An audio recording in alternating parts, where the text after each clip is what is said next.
Welcome to Your Career Podcast. If you're looking for inspiration in your career or job search, you're at the right place. I'm Jane Jackson, your career management coach and author of Navigating Career Crossroads. For more career advice and support, go to janejacksoncoach.com and find all you need to create the career of your dreams.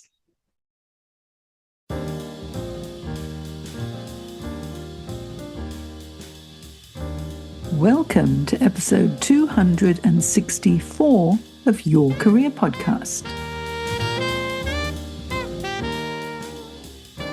Bez Rengifo is a human resources talent acquisition leader who, for the past 30 years, has focused on the people who make the fabric of what companies call culture.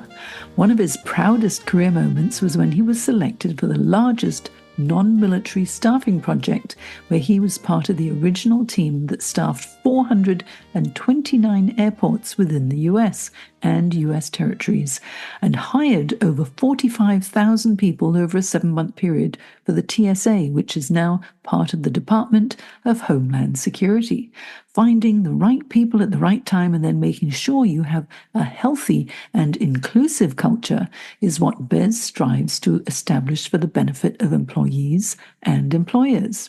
Bez is proud of his Latino heritage, with his mum being from Puerto Rico and his late dad from Peru. He grew up in a family of volunteers. He's been involved in leading Pathfinder youth groups and has coached both youth baseball and basketball, was board member, umpire, and president of the Loma Linda Little League. Bez also secretly umpires for Little League during All-Star tournaments, and nothing is sweeter to his ears than a kid saying, "Good job, Blue," while we're walking off the field. Bez is excited to extend the family legacy via his son, Julian, who has recently joined him in the family executive search business. While Dad is teaching young Padawan the ways of the Jedi Master, Julian is also teaching this normie dad the ways of Web3, crypto, DeFi, and all things speculative investing. Bez is an avid fan of the Miami Dolphins, Atlanta Braves, and LA Lakers. When he is not rooting for his favorite teams, he's involved in giving back to his local community and being involved in international service projects. And hello, Bez. How lovely to have you here. Hey, thank you. Happy to be here. I've been wanting to interview you for a long time, Bez. I met you thanks to Keith Keller, who has all those amazing LinkedIn audio events. And the thing that drew me to you, Bez, was your voice. It's so rounded and resonant, and it's very comforting when I hear your voice. I thought, got to interview you. So I'm very, very happy that you're here. Well, thank you. Thank you. I just take my inspiration from Barry White. But if I can be 1/10 of him, I'd be like, yeah. Oh, yes. Well, I grew up in my teens listening to Barry White, and I loved dancing to it. And yes, that was a very, very rounded, resonant voice, which is what you have, which is perfect for podcasting too. But this interview today is to find out all about your career transitions and career history. So how about let's kick it off, Bez, with what were your early career aspirations when you were a little boy? Well, what I remember, and I probably was past the little boy era, was I wanted to be an anesthesiologist, a doctor. Issue was that in school, I was horrible at math and I was horrible at science. And if I saw blood, I probably would have fainted. I've seen somebody break their arm and I blacked out. So I don't think you would want someone who's not good at science or not good at math and blacks out. You don't want me operating on you. No, I think you've saved many lives by not becoming an anesthetist. Yeah. Okay. And so from those early career aspirations, which were soon knocked on the head, what happened? I'll just fast forward straight to university. I was in my senior year and I still didn't know what I wanted to do. At that time, they had a BA in business, and I went to a feeder school that fed into medical school and dental school. So all my friends had their life planned out. I always felt their parents had their lives planned out, but I just didn't have mine. I was in my senior year and I finally took a human resource class, and I I'm like, that resonated with me. And it was called personnel back then. And it was just as it was changing over to HR. And I knew that's what I wanted to do. It was a little bit conflicting because I'm an extrovert. And so I like high risk jobs where, you leverage yourself to attain a higher payout. And that led to my first career choice. So there you go.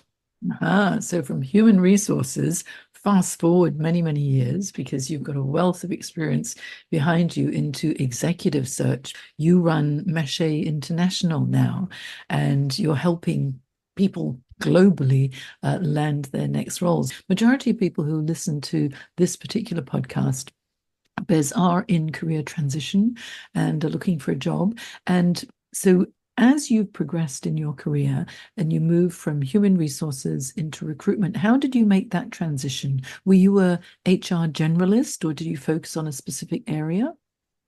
Actually, I got into my first job was a headhunter. I went to work Ah, for a recruiting agency mhm. on, when my mom asked me, well, how much are they going to pay you? I'm like, it's full commission. She was extremely upset at me. I did not get a lot of support. So, and I was like, I'm going to prove you wrong, mom. And I did. I did. Not my first year, but my second year forward, I did. I got into recruiting. I stayed in recruiting or talent acquisition, and I went eventually to work inside corporate America. There was a movement in the 90s to hire agency recruiters to come work in corporate America. And that sometimes worked, sometimes didn't, right? So that's a whole nother story why it's not always as it seems, but it was a great attempt, and some of us did work out okay. Eventually, so to your question, probably in my late 30s, early 40s, and I'm thinking, I've been doing this talent acquisition thing. I'd like to do something a little bit different. And so I've always wanted to try out HR. And I was commuting with my carpool buddy that worked at the same company I did. And I was telling him I'd like to get into HR. And my reason is I'd like to have, if I one day go out and do consulting, I'd have a full tool belt. Mhm. And I just manifested, put that out there, and then I got laid off by that company. and Oh, then no. we expected it for over a year. And I was like, I didn't know why I was still working there, making good money, and literally not, I don't think we were doing what we we were supposed to be doing because there was no work. So it wasn't a surprise. So I'm in my late 30s, early 40s, and I decided to, and I actually got an opportunity through a referral. I've never gotten a job by applying. It's always by referral. So the applying for a job has never worked for me. Now, my network has always yielded wonderful opportunities. And so a VP interviewed me for a health system, large health system, Mm. and they asked me to start an HR department. Now, she went through and interviewed me, and she felt I had the capability. Even though I didn't have traditional HR background, it was more on talent acquisition side, leadership, and all that. In her wisdom, she saw what I could bring to the table. And that's patting myself on the back, but not really, right? Mm.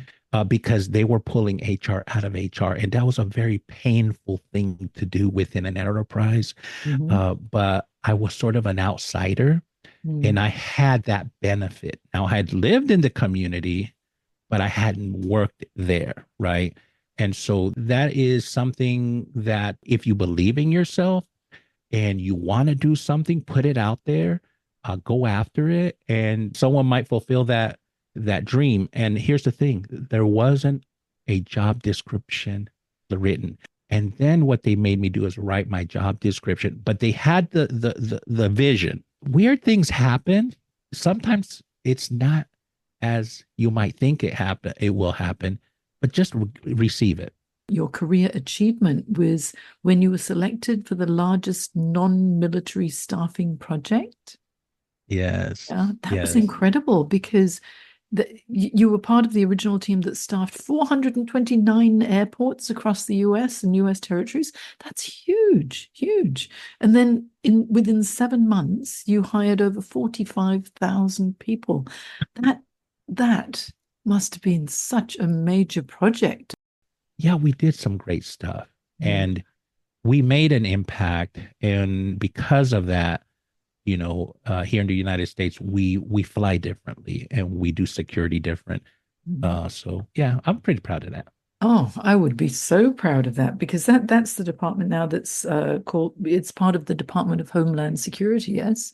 Yeah. That is There's correct. something that you mentioned that I find really interesting. Back in those days, and it wasn't actually that long ago, but when you think about it, yes, it was, over 20 years now. But 2001, it was still in the 2000s. And you said you went low tech, did community outreach as a different way to reach job seekers, yes? And what a difference from how it is today, where everything is AI, AI, AI, applicant tracking systems, use AI to help you with your resume and help you with your cover letter and help you with this, that, and the other. And now everything seems so very automated. And even when I was in recruitment, we used one of the applicant tracking systems, and this was 10 years ago, and it would screen so many people out when they were perfectly good people as well. So now that we are high tech, and back in the day when you were doing the low tech and the community outreach, that meant you would have to speak to real people to find out if they're interested in this role and then entice them to join the organization. Yes. What do you think about the big change now in the way people recruit compared to only 10, 15, 20 years ago? Well, you sometimes have to do low tech recruiting. One of the toughest recruiting jobs right now is to recruit truck drivers. There's not enough of them, right? And that is not a high tech job. That's just get in a truck and drive. But you have to have some certifications because you can't just get behind an 18 wheeler and drive, right? So yeah, I mean, you have to know the audience and what you're going after. And you got to ask yourself the hard questions. What is the best way to reach them? And let's say you are using all the high tech tools to get you from point A to point B. Here's what I will tell you, things that I've tested. I talked to my colleagues and what still has highest conversion. Here's the paradigm. I'll give you the top three and I'll give you the fourth one, which you'll be surprised. Mm. Number one, the one activity you can do that still beats anything else you will ever do is pick up the phone. Number two, the second highest converting activity you could do is SMS text. Okay. The third highest converting is email. And at the very bottom are your LinkedIn messages. They don't do that well. Okay. So I recently read a book called Never Eat Alone. And I'm a big networker and I thought I knew quite a bit about networking. If you ever get a chance, they have a new and updated one that was updated in 2021, Never Eat Alone. It is a fascinating book. It just goes into advanced level tactics, but gives you 101. And it shows to your question that relationship building is a lifelong activity that can pay off. And that's not so high tech. That is breaking bread with people and getting to know them. Mm. Yeah, that authentic connection, I feel, is a little bit lost these days because everyone's going online, online, online. Let's not meet. Let's just, do everything via messaging or whatever. But so the highest conversion tactics or ways to do things that work from the employer's point of view as well and recruiter's point of view as well as a job seeker's point of view would be pick up the phone and talk to someone first, make that connection, following up through SMS because people tend to send text messages. They're time poor and you can read a text message anytime, but it feels personal because it's come into your phone. And then an email where it's actually messaging sending them an email, sending them a letter in effect. Yes, because I love letters. I still love letters that are on a piece of paper that come in through the post because it feels that someone has made that effort to put a stamp on the envelope. And it's like I really matter then. So I think snail mail is probably pretty good too because it's different these days. But so interesting that you say the LinkedIn messaging is the least effective of those methods because every business is jumping on the LinkedIn bandwagon. They're making so many outreach attempts via LinkedIn messaging. And I have to say for myself, I receive so many messages every day from people I have no idea who they are, who don't give me any good reason to connect with them. And I'm thinking, why would I want to connect? First of all, when there's no message. Secondly, when there's a generic message. And thirdly, when it's obviously a sales approach. And I find that really annoying because I tend to just delete those approaches completely. Whereas if I've met someone, say at a networking event or at a barbecue or at someone's party, then we have a chat. And then if they reach out, of course I'm going to connect. That's a no-brainer. So yeah, thanks for sharing that because I think the authentic connection, breaking bread, as you say, with someone, that's where the relationships happen. And this is where it must work well for you in your executive search business. Yeah, but I'm gonna have to have a separate conversation with you because when you read the book Never Eat Mm. Alone, Mhm. you will see that there's research being done Mm. that weak ties, and that's an actual term, weak ties Weak ties. Mm. into another network Mhm. is actually sometimes as powerful as within your own network. But Aha. so you may want to accept that, nondescript LinkedIn connect. You never know. That could be your next customer. Mhm. But but I understand. LinkedIn is sort of to its detriment. Now, I don't think like if you're using the free version, you can send more than five notes to an invitation. So, there it's a little bit, they're just going to not send a note, and that's problematic if you're using the free version. But I would say, you know, uh, relationships. See, it's like when you said, like, pick up the phone and you call somebody, like we were just talking about that. Well, if you have their phone number, then you're probably in that know, like, and trust category with the person. That's not a cold call. That's a Mm. warm call, right?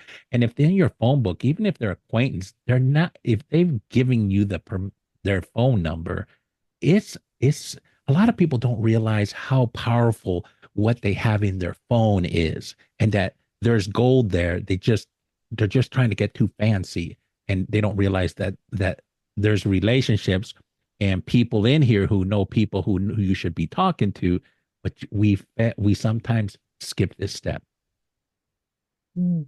I think whenever you have a real conversation with someone, over the phone or in person, that it's so much stronger than just outreach online. So I'm very interested to follow up on the weak ties idea because that, to me, I mean, I'm also always learning as well, but I find that making strong connections when you first reach out, if it's online, for example, and you reach out and you want to connect with someone, there needs to be a good reason to connect. So if there's no message, or if it's some vague ridiculous message. I mean, sometimes I get a message saying, "Oh, we seem to have some people in common. Let's connect."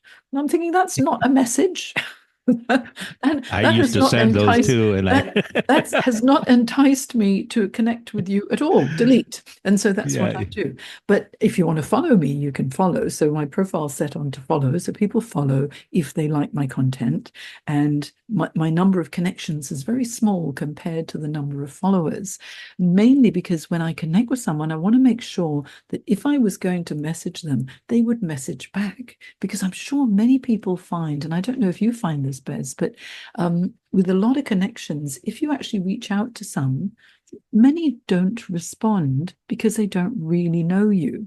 So that's why I think really being connected to someone's really important. I can see from your face you disagree with me. So this No, is I, good. I don't I Let's have don't a good disagree. debate. I don't disagree with you. I just think that people don't live in their LinkedIn like we think Mm, they do. And that's why, mm, like, if you use Sales Navigator and you run reports, like how mm, frequent, like, especially executives, mm, they may not be active for 90 days, but they're there. right? Mm. And so, like, look at, well, you're a recruiter, so we're a little bit different, right? Former Or recruiter. you're a career counselor.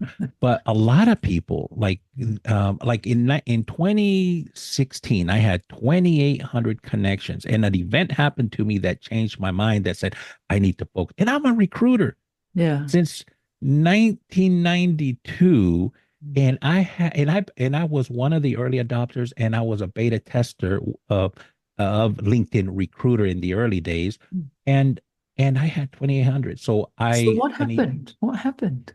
well, okay, so I got laid off. Somebody reached out on my old crusty LinkedIn profile, and they saw something there, and I was like, "Oh, I haven't touched that in a while."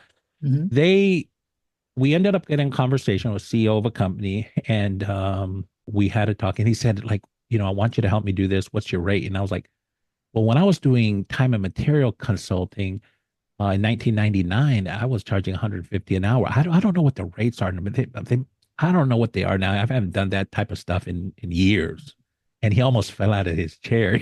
So I was like, and then he said, let me think about it. He came back to me a day later, said, would you do 100 an hour? And I was like, yeah, I'm not doing anything. That's sure. Why not? Mm. But that got my attention. And so I said, wow. So that went on a journey where I hired a LinkedIn coach. I invested in myself, and here I am today. And, I'm not, I don't post a lot, but I'm trying to get better at it. I'm at what, 16,000 or so connections, and growing. And so, I at least get one deal a year that passively comes to me that's worth at least, 5 figures Mm. over 3 months. So now I do use LinkedIn to aggressively go after people and businesses and deals, but at least one deal comes to me. And I want to share something really important back to your, this is a quick story, um, to the weak ties. So, I was doing a virtual career fair on another platform called Entra, and it was a tech, and I'm always bringing my healthcare jobs. They're always laughing at me. I'm like, you know, I'm supporting. Okay. So they, one day I'm sharing that my client, a healthcare client, is looking for a talent acquisition manager to lead a team of 16 nurse recruiters. And someone in the audience heard it, that job I was sharing. So they reached out to me on that platform on LinkedIn, said, you need to talk to so and so. So I was like, okay, I didn't even know the person, but I was like, okay, sure, I'll talk to them. They're a referral. You treat referrals differently. That's what we're taught as recruiters. So reached out to the person. I loved her. I said, my VP is gonna like you. Let me call her. Called, set up the interview. She loved her. Said, Bez, I am thinking of something else. I want her for a different job to manage executive recruitment and IT. It's you didn't know we had this need, but we're gonna make a job for her. So I'm like, sure, I'll be glad to oblige. No problem. And once we relocated her, everything, the whole 9 yards. I got a chance to circle back with her. I said, hey, how did you know so and so that referred you? And she told me, Bez, I really didn't know so and so. So there you go. And how did that person know of her then? Because people are watching you when you don't think they're watching you. Mm. So, what does Gary Vee say? That kindness always pays. Mm. You know, be a good person, be helpful, be kind, and someone just might be watching that meant something to them. And Mm. then, when an opportunity comes by, they're like, you need to be talking to so and so. And when we sat down and we were just laughing, like nobody knew anybody in this love triangle, but we made a deal. So You there you know have what? it. There's your weak ties. You know what that makes me think is why being visible is so important, and being consistent as well. So say if because LinkedIn being a professional networking platform, of course you're going to get a lot of job seekers, you're going to get hiring managers, you're going to get heads of organizations and recruiters. And some people think, should I really be posting anything or sharing any content on LinkedIn? And they feel a bit shy too. But if you've got a certain area of expertise and you are good at what you do and you post about it, not saying, I'm the guru of the universe, but saying, if you're in this area, or if you're a sales professional, or if you're in human resources, or if you're in marketing or operations, and you're struggling with this is what I found. So provide a little bit of an opinion piece in your content. And if you keep sharing something that is of value in your area of expertise, even if you don't get a lot of traction, someone will notice it. And if you're consistent, then people who are interested in you, maybe they'll follow you, or maybe they'll notice your content in the feed that keeps popping up consistently. Then that builds this passive relationship, and that they're interested in what you've got to say, even though you're not connected or don't know you. That's probably what happened to this lady, because she must have been visible in some way, shape, or form, that that person had heard of her. So her reputation preceded her, even though they didn't know each other. This is how I tend to get a number of referrals as well, is because people go, oh, that Jane woman, who is it? She's a career coach or specializes in career transition. And even though they may not know me, they know of me. And I think that makes a big difference. So I think you're right, Bez, so Yeah. so that weak link could be a different way of thinking about it. Maybe I won't be so adamant. Now, Read the book, never read it alone. And I did the Audible. I've been doing Audible. yeah, Even it must be a thick book because it's a 14-hour listen. mm, So, but but worth it, obviously. oh, it Yeah, is gold. I yeah, mean, like dinner parties, I didn't yeah. know could be under the guise of something very valuable in your life journey, you Yeah, know? you never know. I So, think it's all part of the rich tapestry of life, and also the serendipity that happens when you meet. Now, Bez, I want to ask you about something, because I have a very strong focus on mature age workers. okay. And a lot of people come to me and they say, oh, am I too old to get another job? Or am I too old to reinvent my career? Now, you have a personal story that's very interesting, because your mother, at the age of 59, reinvented her career, yes? And she had a very, very successful career for another 30 years. So that to me is a wonderful story. Can you share it with us? Sure. So it starts like my mom's sort of been a little gypsy, drove my dad crazy. Like we rarely lived any place longer than 4 years. It's like it's time to go. And it's like she had ants in her pants. She comes from a missionary family, so maybe that's what it was. Um, but she was a classroom teacher for many years, Mhm. and then at around the age of 55, she said, I want to make a career change. I don't always want to be in the classroom. So she said, I want to be I think I want to go into school psychology. So she went back to school part time while working full time, and she completed her EDS, and then started looking for a job. And she got a job with the Atlanta Public Schools, which is a school district in inner city Atlanta. My mom is a bilingual Mm. educator. So is very fluent in English and very fluent in Spanish. And she ended up being hired, and she was excited. And even that journey, I'm going to skip through some more details. I think because she was sharing some even more interesting details. It wasn't really easy, to make the transition. It took some work and it took some time. But at Mm. the age of 59, she went to work for the Atlanta Public Schools, and she worked another 23 years. She retired at the age of 82.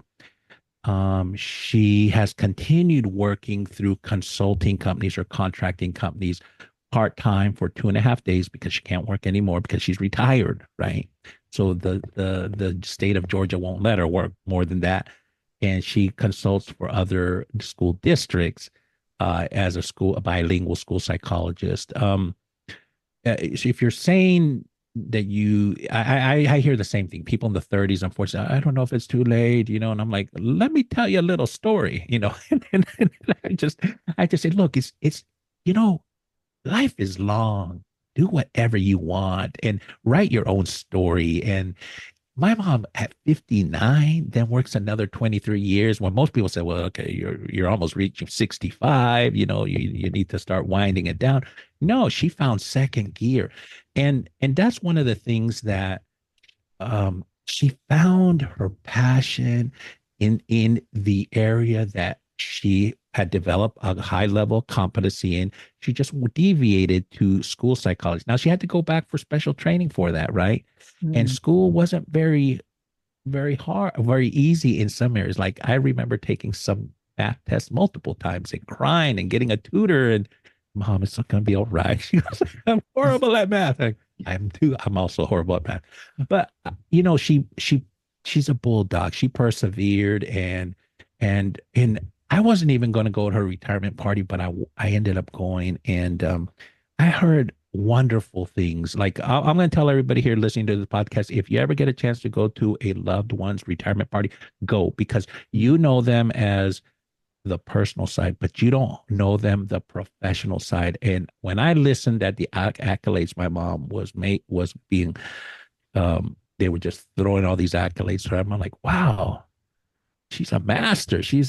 I was very proud. And it, and the day after at breakfast, I said, Mom, how did you become so great? She goes, man, I just showed up one day at a time. For her, it wasn't complicated. For her, she had a passion for making sure the special needs kids and the Latino community were placed in the right programs because she worked with, the migrant kids that would, the parents would work construction or the farm fields, and then they would be here for a moment, then leave. That was her passion. And it really, to this day, she still loves to work with that segment of the kids.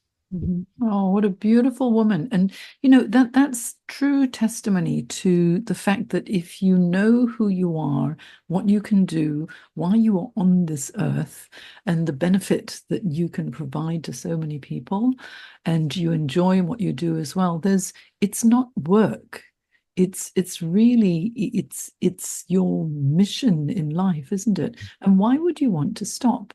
When people think about retirement, it's a bit like, oh, I've worked for so long, I can't wait to retire and then I don't have to do anything. I can't think of anything worse than having nothing to do. Because you don't want to escape a job that you really love.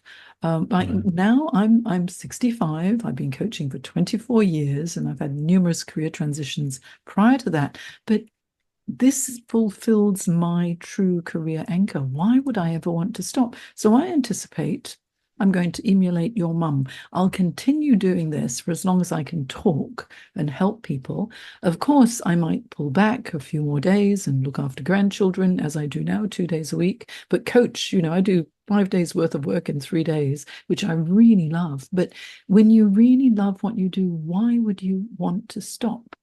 Yeah. Right. And I Right. think your mother's story is definitely very, very inspiring. You know, You've had so many interesting life experiences, Bez, and you come from this very proud Latino background as well, and you've assimilated into a fabulous life and career and business in the United States. I think we need to do part two with this conversation at some stage.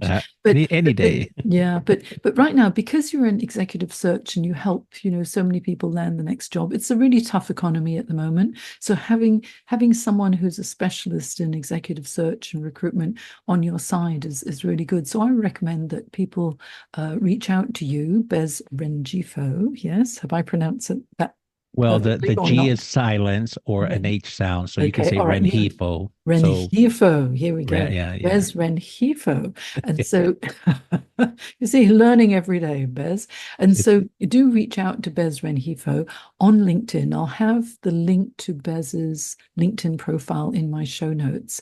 And Bez, you have a special offer, right? Yes, Mm. yes. I negotiated this. Jane was a hard driving bargain, but for the first five people that reach out to me, I'll give you a free 30-minute LinkedIn profile review and tell you what you need to do to get noticed by recruiters. So, you got to be attractive to get to attract. So I'll help you there. And you get advice from a recruiter himself. So I think that'll definitely be well worthwhile. Well, thank you so much, Bez, for a lovely conversation. We'll delve deeper into each topic on another day, but it's always lovely to hear your beautiful voice. And we will definitely be seeing more of you on LinkedIn as well. Thank you for the opportunity, Jane, and keep doing the great work you do, and don't let what years that are attached to your name slow you down. Live the life that you want to live. Yeah, that's right. How many years have we lived? Plenty, and that means we've got even more to offer. Thank you, Bez. Take care now. Bye. You too. Bye-bye.